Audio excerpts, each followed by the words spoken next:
Welcome back. Just quarter past the top of the hour, high noon Eastern here in New York. You're watching Liquid Lunch on Newsmax TV. I'm John Tobacco. And at a quarter past high noon, Dow Jones Industrial Average holding its gains from this morning, still up about $1.50. Just touched up on 27,000 and pulled back a little bit. But I think we're in for some calm seas here, maybe some upward movement, any more good geopolitical news. And Bitcoin still holding at 10,000. I think you stay alert, you stay aware. If it drops below that, it could be way down to the downside. And if you're on the downside and you want to get yourself back up to the upside, for Money Monday, you bring on the man himself, returning to Liquid Lunch. It's Rino Aprea. Rino, thanks for joining us again on Liquid Lunch. Thank you. You may remember Rino from a couple of weeks back. He was on. He is a legal immigrant to this country, a true American success story, an entrepreneur, a restaurateur, world-renowned for his famous restaurants. And the family owns Angelo's on world-famous Mulberry Street right here in New York City. And Rino, being a legal immigrant and being in the restaurant business, the service business, the hospitality business, how important are legal immigrants to your business? Extremely important to my business and multiple businesses out there. These people bring a lot of knowledge to our businesses, especially in the service industry, because they have the will to work. They have the knowledge on working. And most of all, if most of these people are in service businesses, so they are used to dealing with people constantly. And they really do a great job. And I have to tell you something, when they come in and they apply for jobs, they are so satisfied and they're so looking forward to getting in there and getting into work.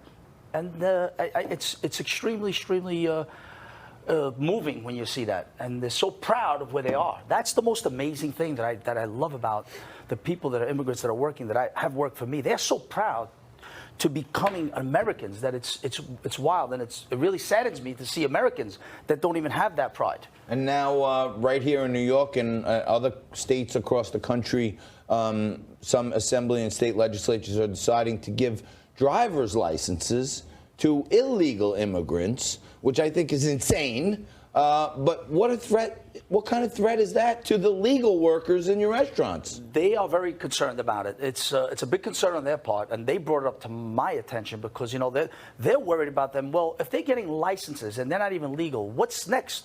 My job? You know, I mean, think about it. If they have a driver's license, how are they going to pay for it? You know, how are they going to register a car? So the immigrants that are working are saying, well, what's next? So they get very, very worried about this because they don't know what the next point of action from the other side is, just for their own political agenda. And if people don't know Rino, he, in addition to being well known as a celebrity restaurateur, has been something of a reality show star himself from time to time. So if the face sounds familiar and the voice sounds familiar and the face looks familiar and you haven't been in one of these restaurants, it might have been because you've seen him on reality television. Now, Rino, maybe not in your establishments, but you would acknowledge, I think, as someone that knows the restaurant business backward and forward, that in addition to legal immigrants, there is pervasive use of illegal aliens in the restaurant business, aren't there? Again, not at your establishments, but out there. There definitely is across the country and maybe across the world. And you know what? I think my take on this, well, the first time that I was here, is never going to change. I'm not going to sway back and forth.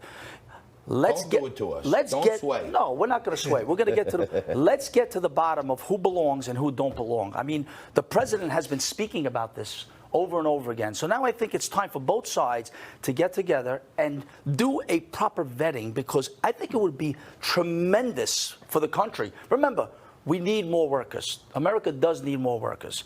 And so why not just keep the people that belong, and the people that don't, then they have to go. Lowest unemployment in over 60 years, lowest African-American unemployment in history right now under President Donald Trump. There are over 6 million jobs out there that can't be filled. So, you know, people think we're all always pro-Trump. We're pro-America on this show. And in your restaurants, Ponte Vecchio in Bay Ridge, famous place, and Angelo, the family place on Mulberry Street, you guys make the best Italian food. And I see here you brought us some beautiful sandwiches. Wow. To Yes, the. I wish the smell could translate. Liquid Lunch. But what did you bring us today? With some broccoli, real Italian vegetables, grilled chicken, mozzarella, and a touch of little cherry peppers. Little cherry broccoli. A little kick. We got to get a little kick Yeah, for the that's nice. kicking show, that's right? going to get a kicking, that's for sure. Rino, let me ask you on the issue of the driver's licenses for illegal aliens, because my position is pretty much where yours is and John's is. But the argument on the other side has always been, and I think we're up to now 13 states that do this, the argument on the other side has always been, look, these people are driving anyway. Maybe there's delivery men, maybe they're doing something else. They're driving. If they're going to drive, why should, and you get into an accident with one of these people, if they're at fault, the person who's the victim in that accident is pretty much completely out. They ended up having to dig into their own pocket themselves. By allowing them to get illegal aliens legal licenses, doesn't that actually make it possible for these people that are driving anyway to get insurance?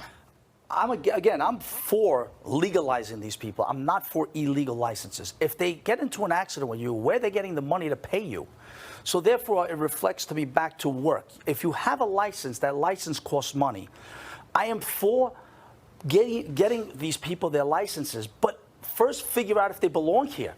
I think you have to belong here before you could drive here, no? I mean, well, your family had to verify to the government that your mother had a job, your father had to spend a year in the army in Italy before they let him come over here. So there were conditions to you and your family getting here. There should be some conditions. That's what I've been trying to say over and over again, is that, okay, my family did it properly. I just don't get the whole license thing. I'm sorry, gentlemen. We can sit here and debate it back and forth, but you're going to give them a license, vet them, make sure they belong, and let them get some jobs so they could pay for this license. And if they hit you, they could possibly pay you. Mm-hmm. I love this guy. Rino, a lot of states also across the country, and it's certainly part of the presidential platform on the left now. Many of these presidential candidates talking about minimum wage hikes. New Jersey just came up with a 5-year plan that it's going to take it to, I think, $15 by 2024. How badly will it hurt restaurants and the service and hospitality industries if you have to give these people like a 50% pay hike in the next few years? Well, everybody that's been in the restaurant business over the last 3 years has seen a 33% hike in salaries. Okay, so another increase now, what does it do? It puts a business like mine and everybody else's to pass it on again to a consumer. What are we supposed to do? I mean, I know people say, well, you know what, go into your pocket, but you know what? My pocket's getting a little shallow, and I really don't want to. This guy's got some deep pockets, too, so his is getting shallow. We got problems. Yeah, Give me an idea. There's a beautiful sandwich on fresh bread right there with the grilled chicken and mozzarella, broccoli, cherry peppers. What is that sandwich going for right now? With labor?